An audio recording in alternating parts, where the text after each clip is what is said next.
Hello दोस्तों, नमस्कार। मैं कुणाल गौतम। आज के वीडियो में बात करते हैं सीनियर सिटीजन सेविंग स्कीम के बारे में। यह जो वीडियो है पूरा आधारित हमारे सीनियर सिटीजन पर, जिनका ये 60 साल हो गया है। दोस्तों, अगर आपके भी घर में कोई सीनियर सिटीजन हैं तो ये वीडियो ज़रूर देखिएगा, क्योंकि आपके मम्मी पापा दादा दादी होंगे जो सीनियर सिटीजन होंगे, जो रिटायर करने वाले होंगे, और उनको अब पेंशन जो हर मंथ जो सैलरी मिलता था वो तो बंद हो गया। अगर पेंशन मिलता है सही है। साथ ही साथ आपने रिटायरमेंट का तो आपको एक लमसम अमाउंट मिलता है, जिसको अगर आप इस स्कीम में अगर इन्वेस्ट करते हैं तो आपको क्वार्टरली इंटरेस्ट मिलता रहेगा। और सबसे ज़्यादा इंटरेस्ट मिलने वाला ये स्कीम है हाई रेट ऑफ इंटरेस्ट में। जो भी एफडी आरडी चलता है उससे भी ज़्यादा इंटरेस्ट आपको इस स्कीम में मिलेगा, प्लस आपको नॉमिनी की फैसिलिटी मिलेगा। इन सब बातों को हम लोग विस्तार से जानेंगे आज के वीडियो में। तो दोस्तों, अगर आप इस चैनल पर नए आए तो चैनल को सब्सक्राइब कर लीजिए, घंटे के बटन को प्रेस कर लीजिए, ताकि बैंकिंग और इन्वेस्टमेंट रिलेटेड सारी जानकारी सबसे पहले आपको मिलती रहे। और वीडियो को अंत तक जरूर देखिए, क्योंकि हर एक पॉइंट इस वीडियो का इम्पोर्टेंट है। सबसे पहले बात करते हैं इसमें एलिजिबिलिटी क्या होता है। एलिजिबिलिटी के अगर आप नॉर्मल लोग हैं तो 60 साल के बाद इस स्कीम में खाता खुलवा सकते हैं। अगर आपने वीआरएस लिया हुआ है तो 55 साल के बाद ही आप एलिजिबल हो जाते हैं इस स्कीम में इन्वेस्ट करने के लिए। अगर आप डिफेंस से रिटायर करते हैं तो 50 साल के बाद ही इस स्कीम में आप इन्वेस्ट कर सकते हैं।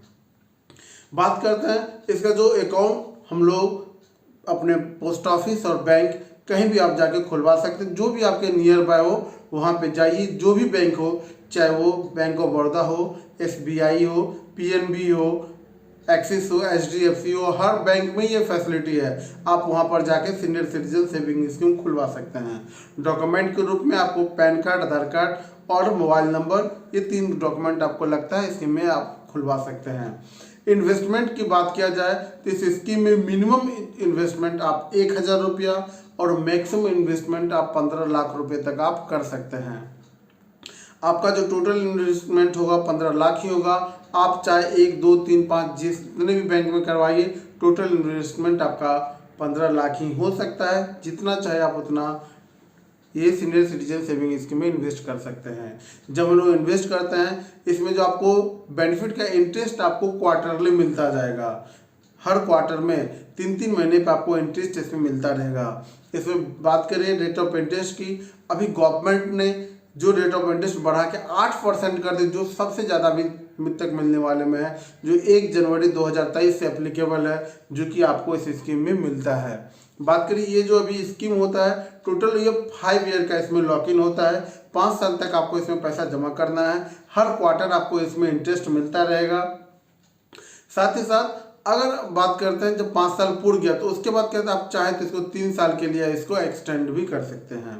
इसमें बात करते हैं प्रीमेच्योर क्लोजर की, किस कंडीशन में अगर आपका इच्छा हो तो बंद करा सकते हैं। हाँ, बेशक जब भी इच्छा हो आप अपने सीनियर सिटीजन सेविंग स्कीम को बंद करा सकते हैं, बशर्ते उसमें कुछ आपको पेनल्टी लगता है। तो वो पेनल्टी क्या है? तो पेनल्टी के रूप में अगर आप 1 साल से पहले अगर आप बंद करते हैं तो जो बैंक आपको जो इंटरेस्ट क्वार्टरली पे किया है, सिर्फ इंटरेस्ट काट के जो आपका प्रिंसिपल है वो आपको दे देगा। अगर आप 2 से लेकर 5 साल के, अगर आप 1 से लेकर 2 साल के बीच में अगर आप बंद करते हैं तो उस कंडीशन में आपको 1.5% का पेनल्टी लगता है। क्योंकि इंटरेस्ट तो आपको बैंक हर मंथ हर क्वार्टर में दे देता है। तो जब देने के बाद क्या होता है, तो अमाउंट तो आपको मिल गया, जब आप ब्रेक कीजिएगा तो प्रिंसिपल से ही वो पैसा काट लेगा। एग्जांपल के लिए बात करिए, अगर आप 1 लाख रुपए इन्वेस्ट करते हैं तो अगर आप 1 से 2 साल के बीच में अगर बंद करते हैं तो पेनल्टी के रूप में आपका 1500 रुपये डिडक्शन कर लिया जाएगा। अगर आप 2 से लेकर 5 साल के बीच में अगर बंद करते हैं तो उस कंडीशन में आपको सिर्फ 1% का पेनल्टी लगेगा। जो भी आपका प्रिंसिपल अमाउंट है उसे 1% आपका डिडक्शन हो जाएगा और उसके बाद आपको पैसा वापस कर दिया जाएगा। बंद कराना बिल्कुल आसान है, कहीं कोई चीज़ का दिक्कत नहीं होता है।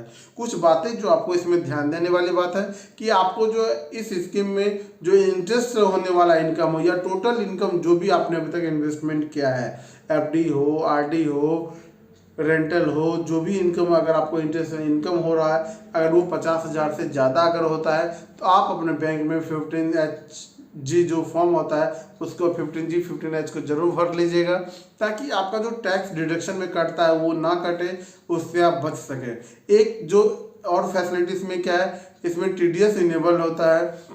आपको सेक्शन 80C के तहत 1.5 लाख रुपए तक इन्वेस्टमेंट का आपको इसमें छूट मिल सकता है। आप इसको ऑटो रिन्यूअल भी करा सकते हैं और जब 5 साल हो जाए तो आप इसको बंद करा करके फिर से नया आप एफडी भी, ये जो सीनियर सिटीजन सेविंग स्कीम है वो भी खुलवा सकते हैं। तो दोस्तों वीडियो आपको कैसा लगा कमेंट करके जरूर बताइएगा।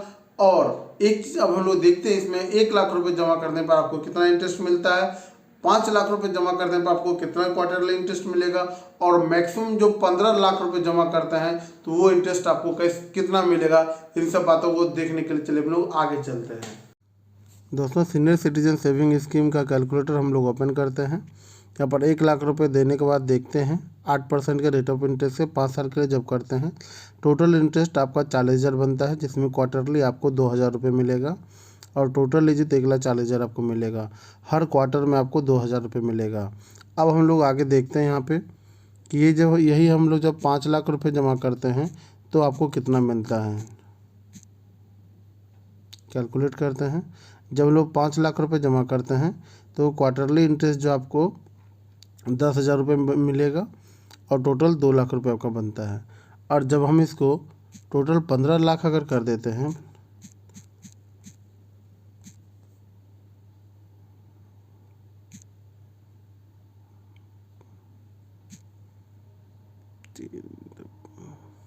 और हम लोग 15 लाख रुपए जमा करते हैं तो टोटल क्वार्टरली इंटरेस्ट आपको 30,000 मिलेगा। 30,000 को हम लोग देखें 10,000 रुपये का पर मंथ बनता है। तो ये सबसे बेस्ट स्कीम है, आप इसमें आराम से जमा कर सकते हैं।